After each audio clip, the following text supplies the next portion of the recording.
आज हम बात कर रहे हैं माइक्रोसॉफ्ट एक्सेल की। और माइक्रोसॉफ्ट एक्सेल प्रोग्राम क्या काम आएगा, किस तरह से उसे उपयोग में लोगे आप लोग, और माइक्रोसॉफ्ट एक्सेल का कंसेप्ट क्या है उसके बारे में आज हम बात करेंगे।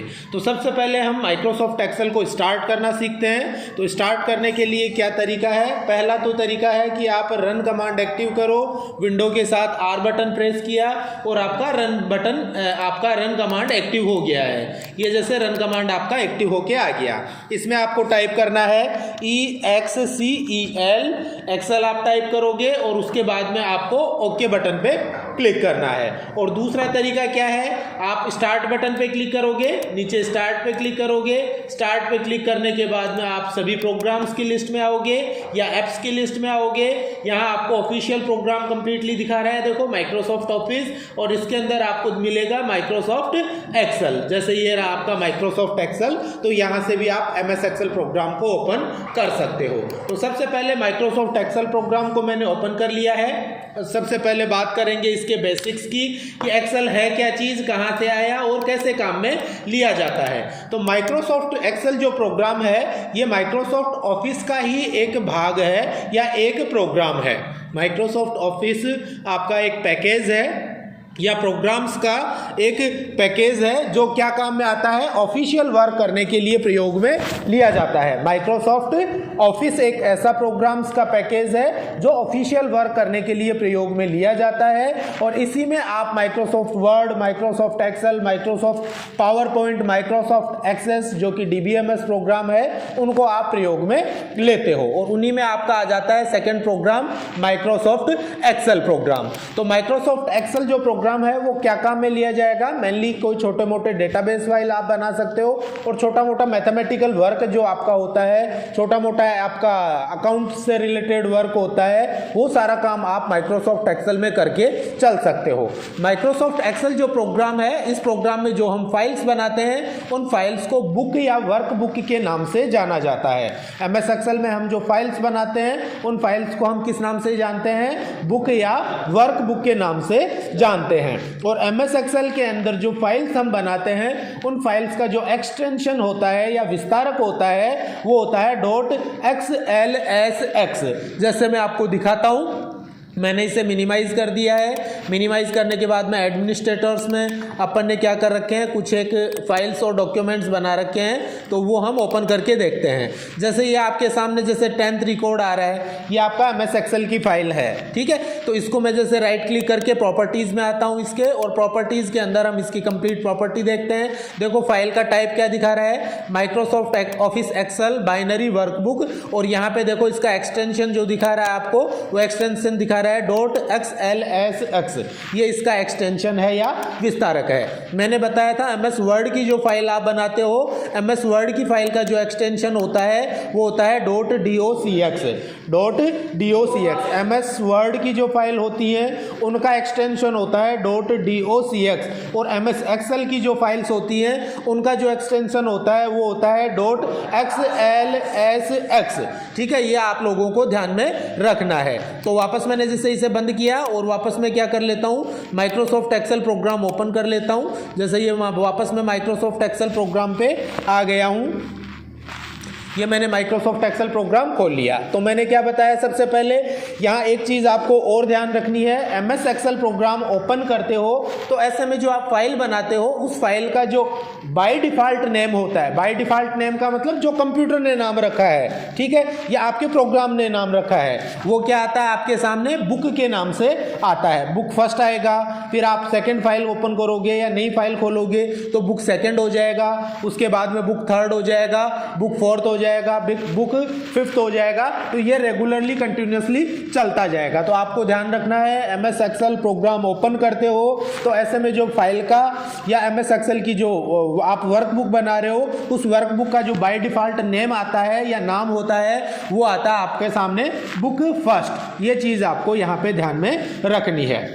अब MS वर्ड हमने सीखा था, तो MS वर्ड में तो हमने जैसे गौर करना कि MS वर्ड में हमने जैसे फाइल बनाई थी, तो फाइल का जो बाय डिफ़ॉल्ट नाम था वो क्या आ रहा था, डॉक्यूमेंट फर्स्ट। अगर आप लोगों को याद हो तो MS वर्ड में जो फाइल बनती है उसका जो बाय डिफ़ॉल्ट नेम आता है वो क्या आता है, डॉक्यूमेंट एक आपके सामने आता है। MS एक्सेल में आप फाइल बना रहे हो तो उसका जो बाय डिफ़ॉल्ट नेम आएगा वो आएगा आपके सामने बुक फर्स्ट के नाम से आएगा। ये चीज़ आपको थोड़ा सा ध्यान रखना है। अब जो MS वर्ड था उसके अंदर डॉक्यूमेंट्स का कंसेप्ट था, जिसमें आप पेज टाइप करते थे, पैराग्राफ टाइप करते थे, लाइन टाइप करते थे और शब्द टाइप करते थे। MS एक्सेल के अंदर पेज टाइप नहीं होते हैं। यहाँ पे जो तैयार होती है वो है बुक, आपके सामने बुक या वर्कबुक तैयार होती है।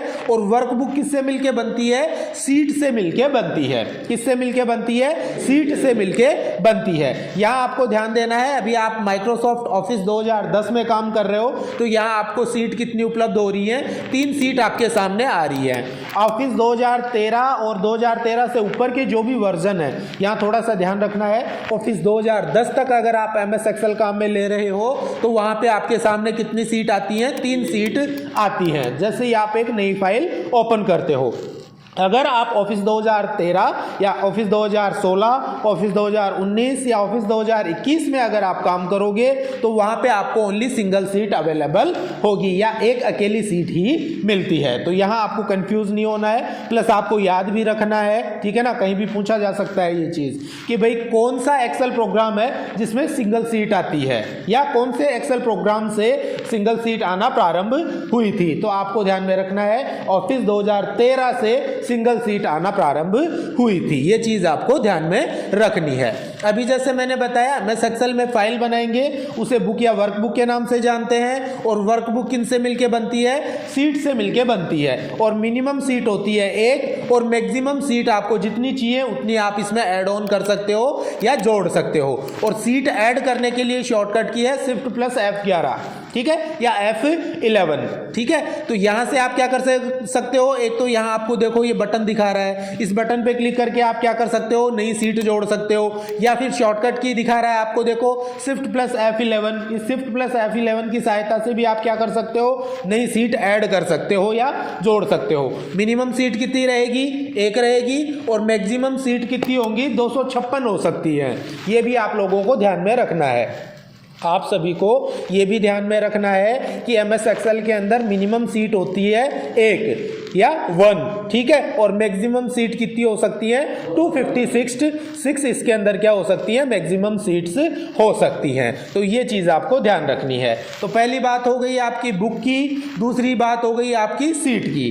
अब सीट जो बनता है वो बनता है रो और कॉलम्स की सहायता से, वो बनता है रो और कॉलम्स की सहायता से। तो यहाँ रो कौन से हैं और कॉलम्स कौन से हैं, यहाँ देखो कुछ एक हेडिंग्स आपके सामने आ रही हैं, ABCDEFGH और यहाँ 1 2 3 4 5 6। तो यहाँ ये जो आपके सामने खड़े लंबे बॉक्स आ रहे हैं इनको हम बोलते हैं कॉलम, ठीक है। इन्हें हम क्या बोलेंगे, कॉलम, या हिंदी में बोलते हैं स्तंभ। कॉलम का मतलब हो गया स्तंभ, ठीक है। और दूसरा आपके सामने आ रहा है 1 2 3 4, इन्हें हम कहते हैं पंक्ति या रो, ठीक है, रो या पंक्ति। तो यहाँ आपको ध्यान रखना है कि जो सीट तैयार होती है वो सीट किन से मिलके बनती है, रो और कॉलम्स की सहायता से मिलके बनती है, ठीक है। अब रो और कॉलम्स के कंसेप्ट के बाद में एक चीज आपको और ध्यान रखनी है, वो क्या होती है, उसे हम बोलते हैं सेल।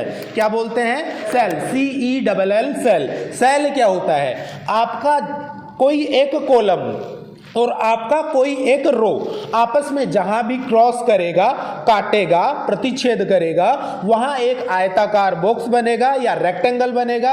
उस आयताकार बॉक्स या रेक्टेंगल को हम किस नाम से जानते हैं, सेल के नाम से जानते हैं। दोबारा सुनना, मैं क्या कह रहा हूं, कोई भी एक कॉलम और कोई भी एक रो आपस में जहां पे आपस में काटते हैं वहां एक आयताकार बॉक्स बनता है या रेक्टेंगल बनता है, और उस आयताकार बॉक्स को ही हम सेल के नाम से जानते हैं। जानते हैं। जैसे मैं बताता हूं, अभी आप हो जैसे कौन से कॉलम में हो, देखो बी, यहां हाईलाइट कर रहा है ये बी को, ठीक है। तो कॉलम कौन सा है आपका, बी कॉलम आपके सामने आ रहा है। इधर आपको ध्यान देना है कि आपका रो कौन सा है, तो देखो 4 नंबर हाईलाइट हो रहा है ना। तो यहां देखो 4 नंबर कॉलम अपना रो हो गया और बी नंबर का रो हो गया, सॉरी कॉलम हो गया। बी नंबर तो कॉलम हो गया और 4 नंबर आपका रो हो गया। तो ये आपस में कहां काट रहे हैं, इस जगह पे काट रहे हैं, करंट लोकेशन जहां मैंने क्लिक किया है वहां पे काट रहे हैं, ठीक है। तो यहां जैसे ही काट रहे हैं तो देखो एक आयताकार बॉक्स बन रहा है और वो आपको दिखाई भी दे रहा है, ठीक है। तो इस बॉक्स को ही हम किस नाम से जानते हैं, सेल के नाम से जानते हैं। तो एमएस एक्सेल में सबसे छोटी यूनिट जो है वो होती है सेल। यहाँ आपको ध्यान देना है, एमएस एक्सेल में सबसे छोटी यूनिट जो होती है उस सबसे छोटी यूनिट को हम सेल के नाम से जानते हैं, ठीक है। और सेल किससे मिलकर बनता है, कॉलम और रो की सहायता से मिलकर बनता है। तीसरी चीज मैंने बताया सीट का, ठीक है। सीट किससे मिलकर बनती है, वही कॉलम और रो की सहायता से आपकी सीट तैयार होती है। और सीट जो अपनी है, एक या एक से अधिक सीट है, इनको मिला के अपनी क्या बनेगी, फाइल बनेगी, जिसे हम बुक के नाम से या वर्कबुक के नाम से जानते हैं। तो एक्सेल में ये बेसिक चीज आपको क्लियर होनी चाहिए। अगर ये चीज क्लियर है तो आराम से आप एमएस एक्सेल के अंदर काम कर सकते हो। तो सबसे छोटी इकाई है आपकी cell.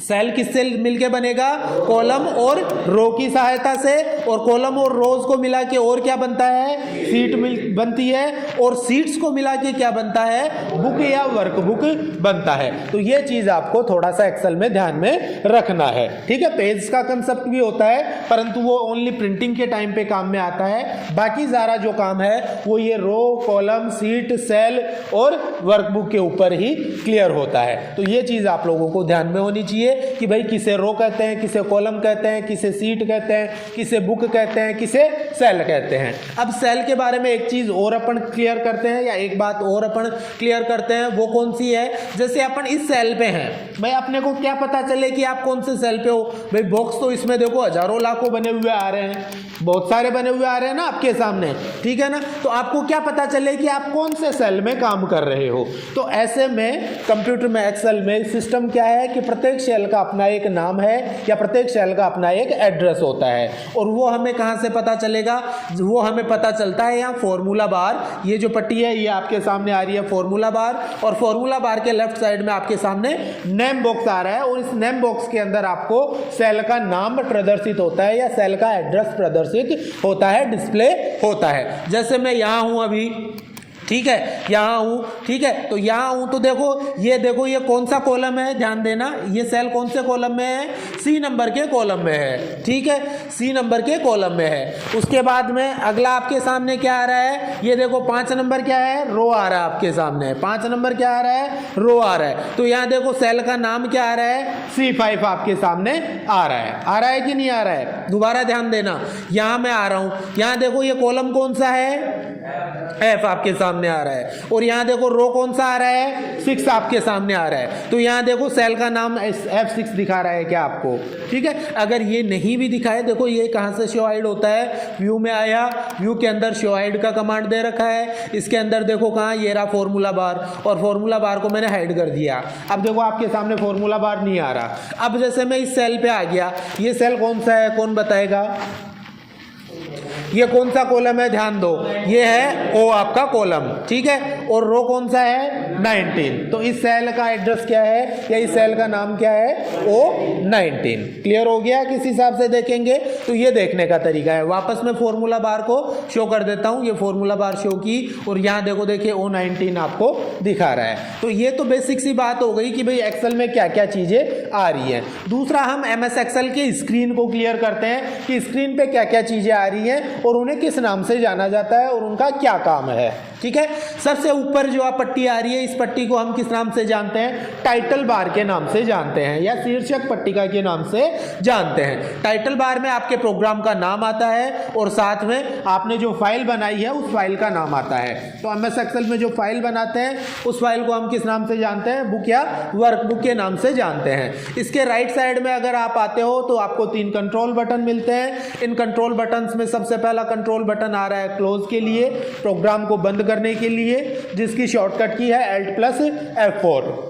Alt plus F4। Second इसके बाद में आपके सामने आ रहा है रिस्टोर डाउन और मैक्सिमाइज। रिस्टोर डाउन और मैक्सिमाइज की सहायता से आप प्रोग्राम या इस जो आपका प्रोग्राम खुला हुआ है इसकी स्क्रीन को छोटा बड़ा कर सकते हो या कस्टमाइज कर सकते हो। थर्ड इसके बाद में आ रहा है आपके सामने मिनिमाइज का, जिसकी सहायता से आप प्रोग्राम को नीचे टास्क बार में मिनिमाइज कर सकते हो। इसके लेफ्ट साइड में आप आओगे तो ये क्विक एक्सेस टूल बार की कमांड्स आ रही हैं आपके सामने।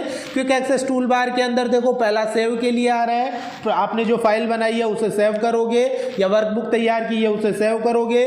सेकंड आ रहा है इसके बाद में अंडू के लिए और दूसरा रिपीट के लिए आपके सामने आता है। अंडू टाइपिंग या undo command control Z, redo command control Y, जो आपने एमएस वर्ड में भी क्लियर की है। नेक्स्ट इसके नीचे आओगे तो यहाँ आपको मिल रहा है फाइल मेन्यू। फाइल मेन्यू की सहायता से आप क्या करते हो, जो भी वर्कबुक तैयार करोगे उसे आप सेव कर सकते हो, सेव एज कर सकते हो, कोई पुरानी वर्कबुक को ओपन कर सकते हो, वर्तमान वर्कबुक को बंद करोगे, इंफॉर्मेशन वर्तमान वर्कबुक से रिलेटेड इंफॉर्मेशन कलेक्ट कर सकते हो या पासवर्ड वगैरह लगा सकते हो, जो मैंने आपको वर्ड में भी बताया है। इसके बाद में रिसेंट फाइल्स को ओपन कर सकते हो, नई वर्कबुक बना सकते हो, वर्कबुक को प्रिंट कर सकते हो। ठीक है, प्रिंट वगैरह से रिलेटेड जो कमांड है वो मैं पहले पिछले वीडियोस में बता भी चुका हूं आप लोगों को, तो वहां आप और क्लियर करना। ठीक है, या एग्जिट यानी प्रोग्राम को बंद कर सकते हो। तो इससे रिलेटेड आपको फाइल मेन्यू में कमांड्स मिल रही है। इसके बाद में अगला आपके सामने ये टैब्स आ रहे हैं, home, insert, page layout. Page layout के बाद में आपका फॉर्मूला है, डेटा है, रिव्यू और रिव्यू। ठीक है, ये डेवलपर टैब एक्स्ट्रा है। ठीक है, जो आप रख भी सकते हो या नहीं भी रखना चाहो तो इसको हटा सकते हो। मस्टली जो आपके सामने बाय डिफॉल्ट व्यू आपके सामने जो ये टैब्स आते हैं बाय डिफॉल्ट वो कौन कौन से आते हैं, first home, second insert, third page layout, fourth formula, fifth data, sixth review और सेवंथ व्यू। ठीक है, ये आपके सामने टैब्स आते हैं और इन टैब्स के अंदर नीचे क्या आ रहा है आपके सामने अलग अलग कमांड्स आ रही हैं। जैसे होम पे क्लिक किया, इसे हम बोलते हैं रिबन बार। यहाँ से लेके और यहाँ तक की ये जो पट्टी आ रही है जिसमें ये सारी कमांड दिखा रहा है कंप्यूटर, इसे हम क्या कहते हैं, रिबन बार। जैसे ये होम टैब का रिबन बार आ गया, ये इंसर्ट टैब का रिबन बार आ गया, ये पेज लेआउट टैब का रिबन बार आ गया, तो इन्हें तो हम बोलेंगे टैब्स। ओके, इन्हें तो हम बोलेंगे टैब्स। और टैब्स के अंदर आपको जो कमांड मिल रही है, इन कमांड्स के अंदर जो ये पट्टी है, इस पट्टी को हम रिबन बार के नाम से जानते हैं। इस रिबन बार के जस्ट नीचे आओगे तो मैंने बताया ये क्या आपके सामने फॉर्मूला बार आ रहा है, और फॉर्मूला बार के अंदर पहला नेम बॉक्स है और दूसरा फॉर्मूला बार है। एमएस एक्सेल में हम क्या करते हैं, जो भी कैलकुलेशंस वगैरह करते हैं, गणनाएं करते हैं, वो टोटल फॉर्मूला की सहायता से होती है। तो वो फॉर्मूला बार क्या करता है, अपने वो जो भी फॉर्मूला और हम कैलकुलेशंस लगाते हैं उनको शो करता है या प्रदर्शित करता है। नेक्स्ट देखो, इसके बाद में ये हेडिंग्स आ रही हैं, इन्हें हम बोलते हैं हेडिंग्स। क्या बोलते हैं इनको, हेडिंग्स। जैसे ABCD है, 1 2 3 4 5 है, ये आपके क्या है, हेडिंग्स आ रही हैं। ये रो को इंडिकेट कर रही हैं और ये आपके सामने कॉलम को इंडिकेट कर रही है। नेक्स्ट इसके बाद में आओगे नीचे की तरफ तो ये स्क्रॉल बार है, जिसकी सहायता से आप लेफ्ट राइट में आ सकते हो और टॉप बॉटम में आ सकते हो। ठीक है, ये हॉरिजॉन्टल रूलर बार है, स्क्रॉल बार है, और ये आपके सामने वर्टिकल स्क्रॉल बार आ रहा है, जिससे आप पेज को ऊपर नीचे, सीट को ऊपर नीचे या बाएं दाएं करके देख सकते हो। और इसी के लेफ्ट साइड में आओगे तो ये सीट टाइटल आपके सामने आ रहे हैं या सीट हेडिंग्स आ रही हैं, जिनके अंदर आप किसी एक सीट पे जा सकते हो जिस पे आपको जाना है या जिस पे आप काम करना चाहते हो। और जस्ट इसके नीचे आओगे तो ये लास्ट वाली जो पट्टी है, इसे हम बोलते हैं स्टेटस बार। इसमें आपने जो भी यहाँ काम किया है एमएस एक्सेल में, उसका बेसिक स्टेटस आपको दिखा देता है। प्लस इसके राइट साइड में आप आओगे तो ये आपके सामने जूमिंग एरिया है। ठीक है, जूमिंग एरिया की सहायता से आप सीट जो है इसका जूम कम कर सकते हो, घटा सकते हो या बढ़ा सकते हो। बाय डिफॉल्ट ये कितना रहेगा, 100% पे रहेगा। दूसरी चीज, एक्सेल में मैक्सिमम कितना हो सकता है, ये चीज ध्यान देना, ये चीज एग्जाम्स में पूछते रहते हैं। एमएस एक्सेल के अंदर मिनिमम जूम कितनी होती है और मैक्सिमम जूम कितनी होती है। तो देखो मैक्सिमम जूम आपके सामने कितनी आ रही है, 400% आ रही है। और इसी को मैं मिनिमम जूम करता हूं तो देखो मिनिमम जूम आपके सामने कितनी आ रही है, 10%। ये चीज एग्जाम में पूछते रहते हैं। दो चीज मैं बता चुका हूं, पहला बाय डिफॉल्ट नेम क्या आता है, ये आपको क्लियर होना चाहिए। पहला क्वेश्चन कि भाई बाय डिफॉल्ट एमएस एक्सेल के अंदर नाम क्या होता है। दूसरा, मिनिमम जूम कितनी होती है और मैक्सिमम जूम कितनी होती है। दूसरा क्वेश्चन आपका यह है। तीसरा क्वेश्चन क्या है, बाय डिफ़ॉल्ट जूम कितनी होती है? बाय डिफ़ॉल्ट का मतलब जो प्रोग्राम में पहले से निर्धारित है उसे हम बोलते हैं बाय डिफ़ॉल्ट। तो बाय डिफ़ॉल्ट जूम कितनी है? 100% है। ठीक है, इसके बाद में चौथी चीज़ मैंने क्या बताया, MS एक्सेल में जो फाइल बनाते हैं उसका एक्सटेंशन या विस्तारक क्या होता है? तो 2007 और उसके बाद के जो वर्जन है उनका एक्सटेंशन या विस्तारक होता है .xlsx, और 2007 से पहले के अगर कोई वर्जन में आप काम कर रहे हो तो उनका होता है ओनली .xls, x नहीं रहेगा, ये चीज़ ध्यान रखना।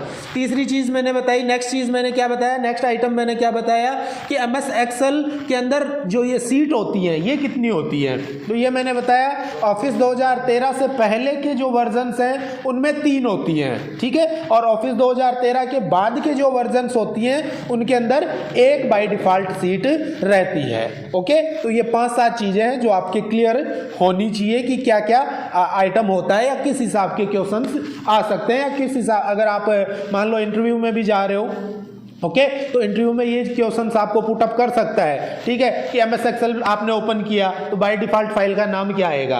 तो आपको आंसर देना है बुक फर्स्ट आएगा। MS वर्ड के बारे में पूछ सकते हैं कि MS वर्ड प्रोग्राम ओपन किया, बाय डिफ़ॉल्ट फाइल का नाम क्या आएगा भैया?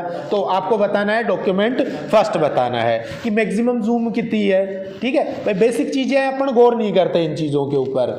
ठीक है, चीज़ क्या है, बिल्कुल बेसिक सी चीज़ है भाई। जूम कभी भी करके देख सकते हैं हम कि भाई बड़े से बड़ा जूम कितना है और छोटे से छोटा जूम कितना है, परंतु हम ध्यान ही नहीं देते हैं इन चीज़ों पे। तो ऐसी चीज़ें बहुत ज़्यादा पूछी जाती है इंटरव्यू में भी और एग्जाम्स में भी, तो इन चीज़ों को आपको ध्यान में रखना है। एक क्वेश्चन कौन सा आ जाता है जो लगभग पूछा जाता है MS एक्सेल के अंदर या MS वर्ड के अंदर, मिनिमम फॉन्ट साइज कितनी आती है और मैक्सिमम फॉन्ट साइज कितनी आती है? तो ये आपको मैं पहले भी बता चुका हूँ, MS वर्ड बताया था तब भी मैंने बताया था कि मिनिमम फॉन्ट साइज कितनी आती है? 8 आती है, और मैक्सिमम फॉन्ट साइज आपकी कितनी आती है? 72 आती है। तो इन चीज़ों का आपको बेसिकली ध्यान रखना है कि भाई किस हिसाब से ये सारी चीज़ें होती हैं। तो यहाँ मैं बता रहा था जूमिंग के लिए कि ये नीचे स्टेटस बार आपके सामने आ रही है। स्टेटस बार के अंदर ये तो आपका जूमिंग एरिया आ गया जहाँ से आप मिनिमम जूम और मैक्सिमम जूम कर सकते हो, और इसके अलावा ये आपके सामने व्यूइंग एरिया आ गया। ये व्यूइंग एरिया आपको और कहाँ मिलता है? व्यू रिबन बार के अंदर, यहाँ पे ये देखो वर्कबुक व्यूज़ के नाम से भी मिलता है। ठीक है, जिसमें आपको बेसिकली क्या रखना है, यहाँ पे नॉर्मल रखना है। अगर आप प्रिंट निकालते हो तो ऐसे में आप पेज लेआउट करके देख सकते हो कि भाई आपका जो मैटर है वो कटा फटा तो नहीं आ रहा है, जो कि मैं आपको नेक्स्ट वीडियो में बताऊंगा, या पहले मैंने वीडियो डाल रखा है उसमें भी आप लोग क्लियर कर सकते हो कि किस हिसाब से आप पेज लेआउट एडजस्ट करते हो या प्रिंट लेआउट एडजस्ट करते हो। आज आपका माइक्रोसॉफ्ट एक्सेल का बेसिक था जो मैंने क्लियर करा दिया है। इसमें कहीं भी समस्या है तो वो आप लोग मेरे से पूछोगे। अब कल हम सीखेंगे कि MS एक्सेल में काम किस हिसाब से करते हैं या काम करने का तरीका क्या है, तो वो हम कल की क्लास में क्लियर करेंगे। ओके।